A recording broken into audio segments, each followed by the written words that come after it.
Is anybody ready for it? I'm telling you, who here at one point in their life has bought and eaten a moon pie? Okay, I mean, really, it's the American way. But many people aren't aware that not only can you make a moon pie, but you can make a darn good moon pie. And who is here to tell us just how to do that is Chef David Bridges. He comes to us from Shreveport, Louisiana, which he'll tell us a little bit more about. He's got a lot of Cajun in him, but he's got a lot of Southern in him as well, which you'll soon find out. Bella Fresca, his restaurant there, is absolutely the exact epitome of that Cajun meets, how do you say it? Grits meet gumbo. Grits meets gumbo. So I think the moon pies come right into that because, let's face it, moon pies, it's all about the South. How about a huge warm welcome for David Bridges? Thank you. Thank you. You're welcome. Like you said, I'm from Shreveport, Louisiana. I was born and raised in New Orleans, you know, and my dad's from South Texas, and my mom's from New Orleans, so there was always this crazy mix of, you know, deep South cooking, chicken fried steak and grits, and then, you know, gumbo and boiled shrimp and etouffee. So my cooking, you know, just like anything, it represents, you know, how I grew up. I'm a product of my environment, as horrible as that may be. But so for us, you know, moon pies, you know, in Shreveport, it's right there at the middle of the Cajun crossroads to me, where it's not uncommon for you to go to a 24-hour diner and see, you know, chicken fried steak right next to gumbo on the menu. That's just what everybody eats. And so all of my cooking, you know, reflects all of these things. And so the moon pies we have here today, you know, we have a little bit of a twist on the traditional. We're going to show you how to make the traditional, but in the recipe, it shows you a few little variations that are just so simple for you to do at home.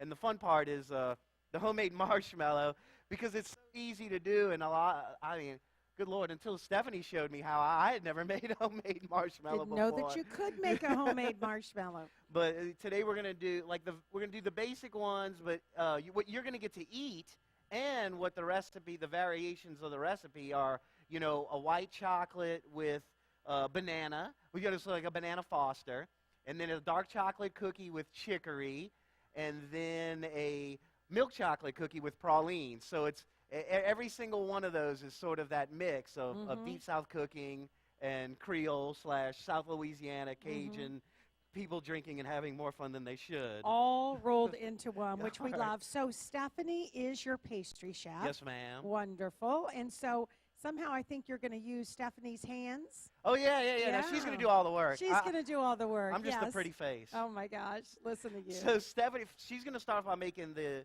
graham cookie. You know, the graham cookie is what sandwiches the moon pie. And she's going to start off with, you know, her flour and her wheat flour and her sugar, all the dry ingredients you see in the recipe. And we're just going to mix all those together, and we're going to set them aside. And from there, for, you know, the wheat flour and the cinnamon is what makes it the graham.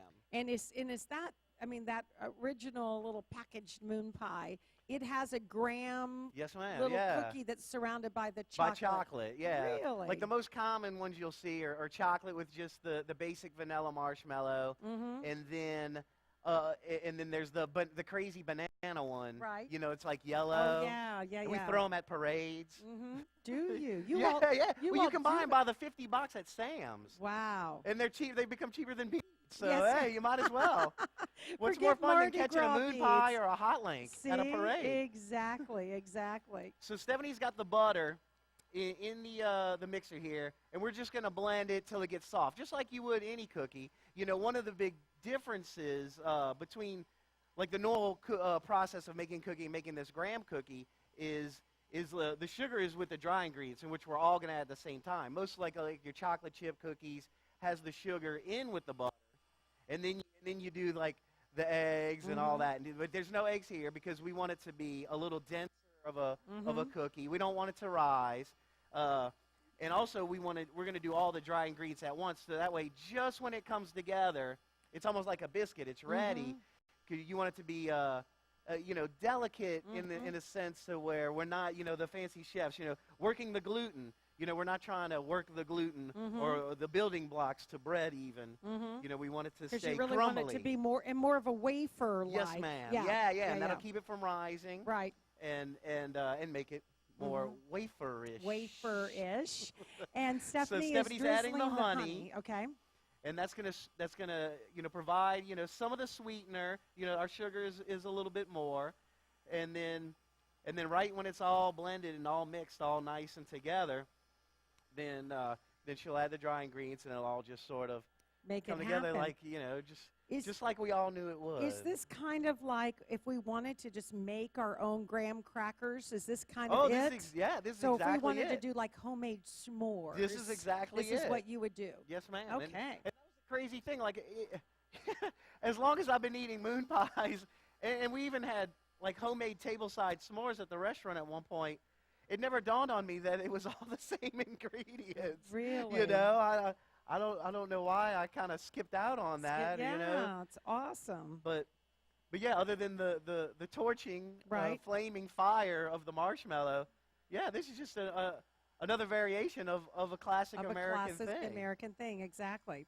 So now the dry ingredients came in, and that's a mixture of the flours, the sugar, the baking powder, the soda, the salt, the cinnamon. Okay. All of those. And, moon pies are from, the bygone days of the general store, where if you had chickens and you had too many eggs, you'd bring your eggs and exchange them for butter. Moon pie started in Chattanooga from a gentleman who had a store, and he would do little box lunches for the miners. And the miners, when they were coming out of the mines, he kept thinking, I know these guys want something sweet to go in their lunchbox. And so he would ask them, and they would all say, a cookie. We all want a cookie because, it'll hold good. And he said, well, how big of a cookie do you want? And they all pointed at the moon. And so that's where the whole moon, and so then from there he created this. Very cool story. And so from there, that's how the moon pie came about. And remember that if you ever play Trivial Pursuit again. You just might have that question. Moon pies. Yeah, Chattanooga, and just point to the moon. How about it? The moon doesn't mean cheese. No, it means no. Pie. It means pie. Who knew? All right, so Stephanie's got the dry mix in here, and it's coming all together. She's going to add the vanilla, here right at the end. And this was something that I actually personally just learned today. I should pay more attention to women. Yes, you think? Yeah. You think there's a story here? But Stephanie's adding the vanilla right at the end because she says, Dave, you always add the vanilla at the end, or any extract, because the more it turns, the more it dissipates. And so I sat there for a second, and it was like, like the little light bulb, ding, and I realized, well, yeah, all extracts and vanilla, have alcohol. And so the more you work them and expose them to oxygen, the more they're going to evaporate. So it made perfect sense to me why I had never thunk of that before. I don't know. Exactly. Blame that New England Culinary Institute. Exactly. Darn them. They just didn't give you the right information. No. Or I would miss that day of class. Perhaps. All right, so the dough's just come together, and it's really important, just like it's got a fair amount of fat, it's just like biscuits. We're going to put it in a little saran wrap and pop it on into the refrigerator, and you let it sit for 20 minutes, for a couple reasons. One, so where the fat then starts to solidify again, and then the dough becomes easier to work with. Right now, it's a little too soft because we've gotten the butter all at room temperature, and it just become too sticky of a mess to roll out and to form into your Mickey Mouse shape from your Mickey Mouse cookie cutter you got from the store over there. But yeah, so Stephanie, you just put it in the fridge for 20 minutes, and also the dough rests a little bit and relaxes, and that helps it to roll out. Okay. And all we did, I did most of them, but like from your cookies, I just took, parchment paper or wax paper is usually a little bit even easier to find at your grocery store. You just put one piece of paper here, and you put your dough, and another piece of paper on top, and you get your big rolling pin, you pound it a few times, and always work from the middle, because inevitably the edges will get to be flat and perhaps too thin, but the middle you'll have this little mound. So I always work from the middle out or the middle in, and until it's a nice, 8-inch thick. But if you want it thicker, make it thicker. I mean, you're the chef at home, so you make it however you want. But the ideal is to have it back to that wafer word again, Yeah. wafer thin. Yeah, okay? yeah. That is absolutely the ideal. And so, and then you cut it into whatever shape you want, 350 degrees, and then until it's always like depending on the size is really going to depend on the time. But when they're lightly brown, you're good to go. Okay. They'll be super soft, but once they cool, nice crisp wafer action. And the reason you let them cool on the pan is because they are so soft coming out. You just make a mess of them. Oh, yeah. Oh, they'll fall apart. And I was baking some this morning in the convection oven, and as I was pulling them out, these Disney ovens, it's like the tornado ride or something. It's just blowing and blowing. And the parchment paper started flying, and all the cookies were crinkling and breaking and flying. No, that does not make for a happy moment. Well, I don't know. I laughed. Did you laugh? Okay, good. All right, so now Stephanie's going to start with the marshmallow, just the other cool key ingredient for moon pies. Yeah, for the moon pie. So what's going in there? So she's got she's in the pot. She's got the gelatin and in the mixer she's got the gelatin and the water. Now the gelatin's gonna they say you need to bloom the gelatin and that's the gelatin soaking up the water and it's getting essentially ready to be dissolved by something warm, which is going to be here our warm water, our corn syrup, and our sugar. And so there's some of the guys earlier today were talking about the different like Gerhard when I sat over here and eavesdropped on them, about the different cooking temperatures and what we're doing is we're making caramel, except we're going to stop it before it starts to turn colors. And for marshmallow, you wanted to get it to be softball stage, which is 235 degrees. But Stephanie swore to me that once it comes to a boil, that if you didn't have a fancy thermometer, if you just let it boil for exactly 1 minute, that was softball stage. Really? And we'll wait a minute and see, but there was even a trick I used to play on not a trick, this was how I learned, but this was, when I started, it was 18 years ago, and the chefs were all European and really mean. But so the idea for them was, and so since that was the way I learned, that's what I would do to my cooks. This is what I would do to my cooks, and they all tell other people this in horror, that I was just the meanest guy in the world, but... But for me, it's softball, hardball, soft crack, hard crack, are the different stages of cooking sugar. And so the idea is, that once this is cool, like once it's softball, once it's cool, you can literally take it and roll it up like a big gooey ball. Hence the word. And it'd still be soft. And hard ball, obviously, and then soft crack. It would bend and then crack and hard crack. And so for my cooks, but this is how I learned. That's how you learn. And if there's any kids here, please, when you go to do it at home, tell your parents somebody else taught you this. Exactly.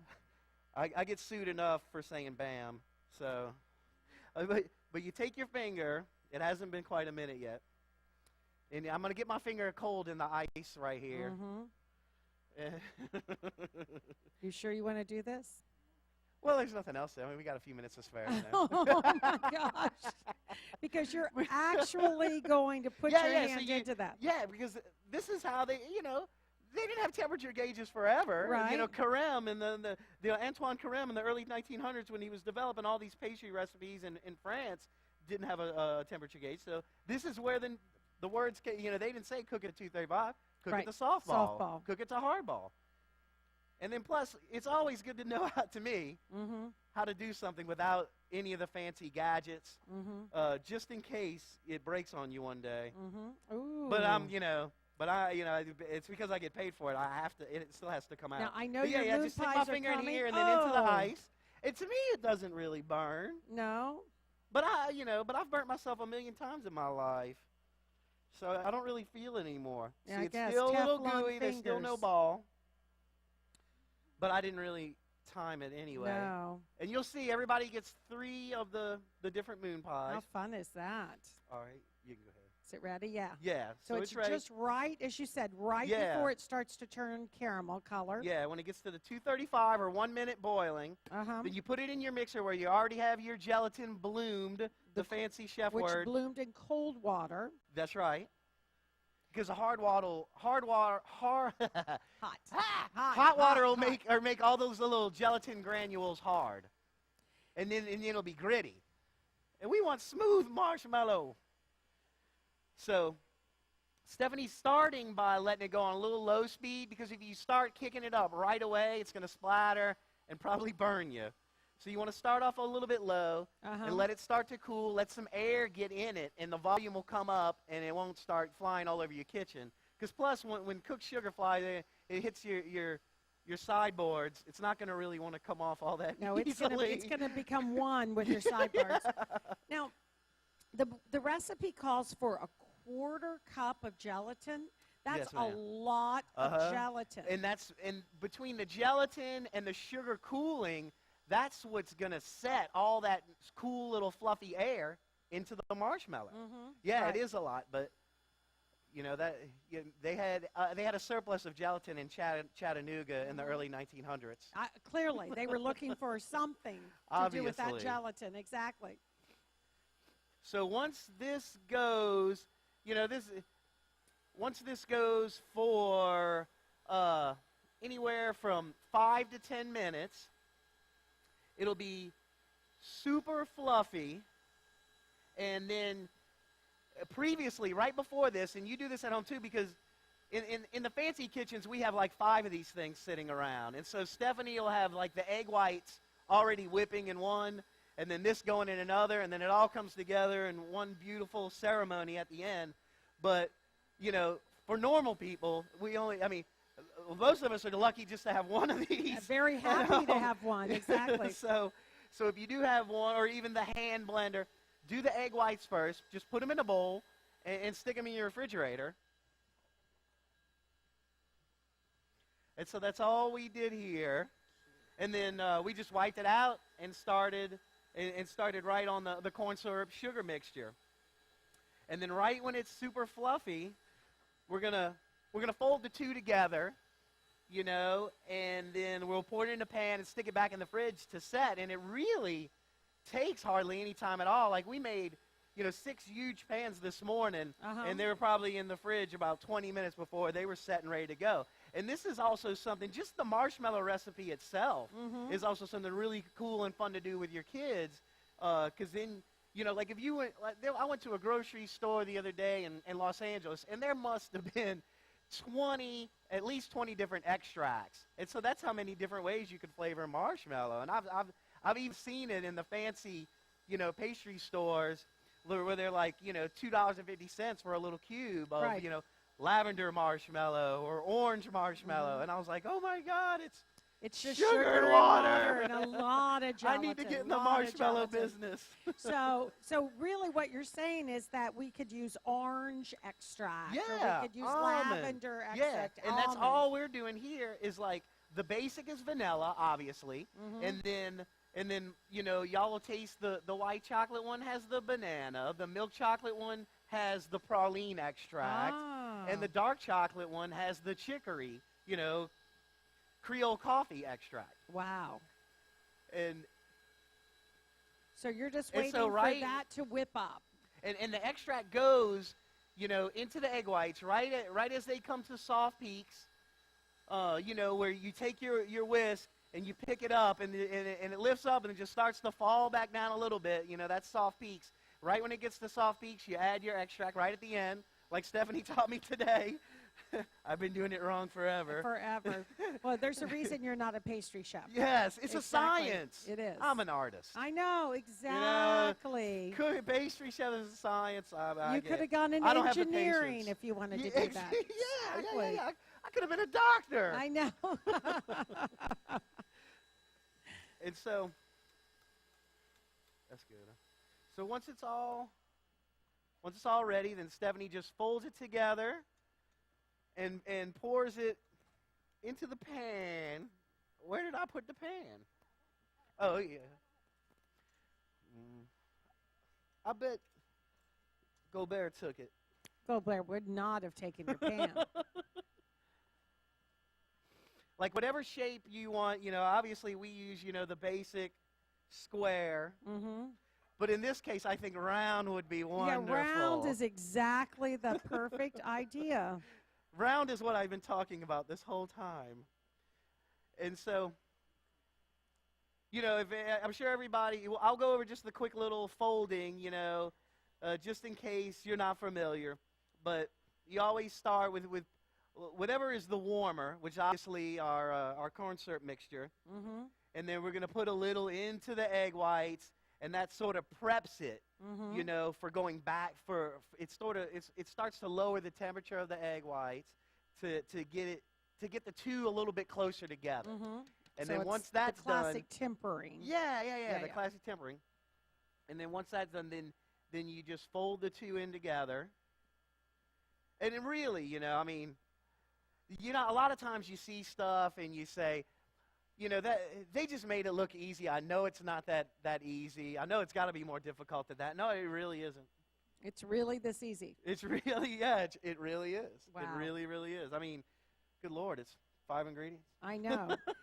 and then once that's two techniques. done, and just kind of gently incorporate it, because you're trying to not take the air out of those egg No. whites. So you always want to go from the bottom. Mm-hmm. You go from the bottom, and you just kind of fold it over. And to me, that's all those little intricacies of cooking with your hands is why I love to cook personally, because to me it's just fun. It's almost meditating. Mm-hmm. I forget about the Dow The falling, another struggles 2,000 of life. falling. Yes, exactly.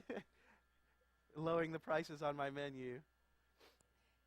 So you just pour it into whatever container. Make sure it's a little greased. That way it comes out nice and easy. Mm-hmm. And then from here, like I said, you just set it in your refrigerator. If you have like a big mold, you could use it and just have like one big huge marshmallow that the kids just dive into. Mm-hmm. Or you could just do it like this and then take any shaped cookie cutter you want. Like we used a small round one, obviously. Mm-hmm. All right, and so. And how long will it need to stay in the refrigerator before It really sets? only takes about 20 minutes. Oh, seriously? Mm-hmm. And if you're Wow. going to serve just the marshmallow, people use like a little powdered sugar to keep it from being gooey, and so you just cut it into the squares, toss a little powdered sugar on it, and then you could stack it and arrange it however you want. Wow. And so from taking a lesson from Gerhardt's demo a little bit ago, we made some ganache, which is just 2 cups. Well, 2 cups of cream. Well, he says 1 to 1, right? So it's however many ounces of chocolate you have that many ounces of cream. Bring the cream to a simmer. You pour it over the chocolate. You stir it till it's smooth, and that's it. And we just glaze. You just take it. I've poured it on the cakes. Here, it's our cookie, and I think it's even kind of cool as far as moon pie goes, to do it a day ahead, because like the moon pies you buy are a little bit soft, Right. and so the chocolate sitting on the cookie for a little bit longer period of time will make it that sort of nostalgic way that you remember from your kids, and that's another great thing with me with food, is I'm always trying to make a connection with childhood, because that's when there was no cares in the world. That's when we didn't worry about the stock market. Exactly. And so, we just basically you sandwich it just here. assemble them, and that's that. And that's it. It's done. Wow. Very, very cool. Now, tell us what you did on ours, though. You did some different things. Yeah, so like we're here where we use the dark chocolate. It's the same thing. 4 ounces of cream, 4 ounces of chocolate. Well, 4 ounces of cream, 4 ounces of white chocolate.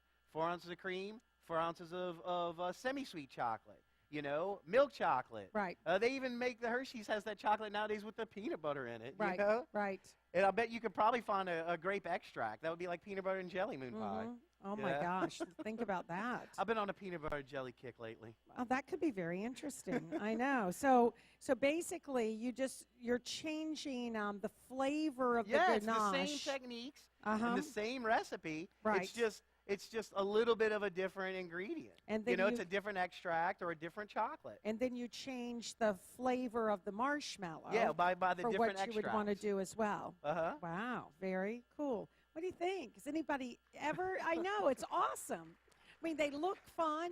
Now, did you serve these at Bella Fresca? Well, yeah, when the fancy lady from EPCOT came by to see if she liked my food, to see if she wanted me to invite me to do this, we gave her a plate with all kinds of desserts on it. And the one she was most curious about was the moon pie. She said, I had never had one before. Wow. And it's so interesting, Dave. And that day what we did was actually dark chocolate and Grand Marnier flavored marshmallow, which would be just, like orange zest and the orange extract and, booze. You were putting on the dog for her. There's no doubt about it. Putting so on I the was dog. like, well, yeah. if that's what she had the most questions for, then that's what one of our demos would be about, And sure enough, there it is. So here we are. You all may know that the Food and Wine Festival has joined hands with the Louisiana Office of Tourism, and so we've been able to bring throughout the festival amazing chefs from Louisiana in to give us just that touch of what Louisiana is all about. What it's all about is really great food. Yeah, great food and good times, and really family and friends, because that's half of every great meal is who you're with, is your company. Yeah. And then if you can finish it with moon pies, all the better. So really You'll never fun. go wrong. I know. How about some questions? Questions Yes, about ma'am. making the marshmallows and moon pies? Yes.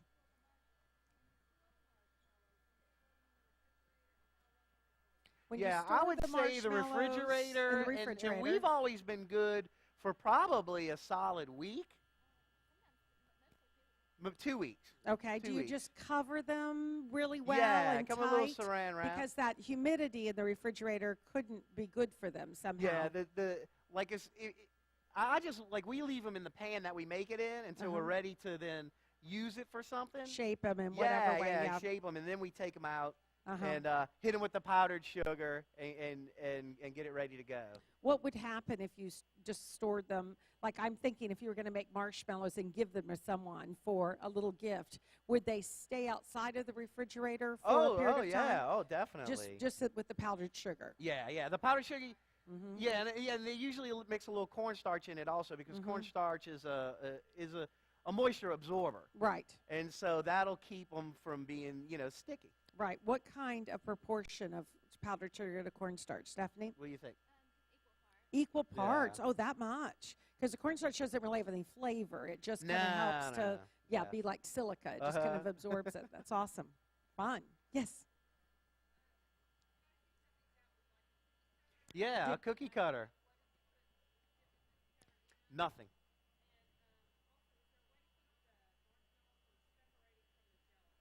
Oh, yes, if you have them, there's like on the dark chocolate cookie on a few of them, yeah, it started to separate a little because when Stephanie, well, it's a long story short. Last night, the party for the senses, some of you may have attended, they had forgotten that we were doing another demo today. So some of our food, when we got there this morning to get things ready, was no longer there. They figured it was left over from the party, so they threw it all away. So we had to make a lot of stuff again today. And so when Stephanie You've had a really good day. So when Stephanie had the first batch going, it was one of those huge, like I said, Disney does everything big, and it's this huge mixer, and she puts it on speed number 2. It's got 4 speeds, 1 being the lowest. She puts it on 2, second to lowest, and this table starts shaking. Whoa, whoa, whoa, whoa, whoa, whoa, whoa. And this girl, at the end of the table trying to do these eclairs for somebody's breakfast buffet is just looking at her while all her stuff is shaking like this. And Stephanie goes, sorry. So she put it down to low speed. And that's not, that's why, because it never had the chance. By the time it got cool, because once it gets to a certain temperature, you have to do the folding. By the time it got cool, it had never really gotten aerated enough.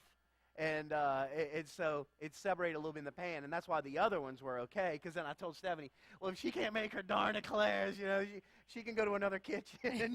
I said that machine has to go faster. She'll get over it. Yes, ma'am. But it was a really good one. Yes. Sauternes would be an excellent wine accompaniment. Oh, my gosh. Okay. Yes. How did you get the banana flavor? From the fancy grocery store in Los Angeles. That was the flavored extracts? Uh-huh. Yeah. Wow. Actually, they have it's Surface,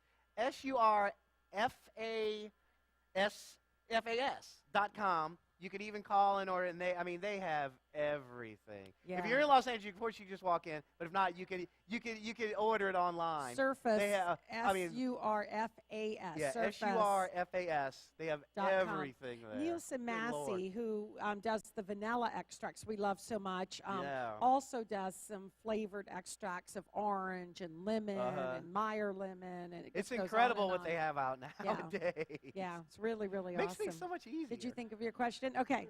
All right.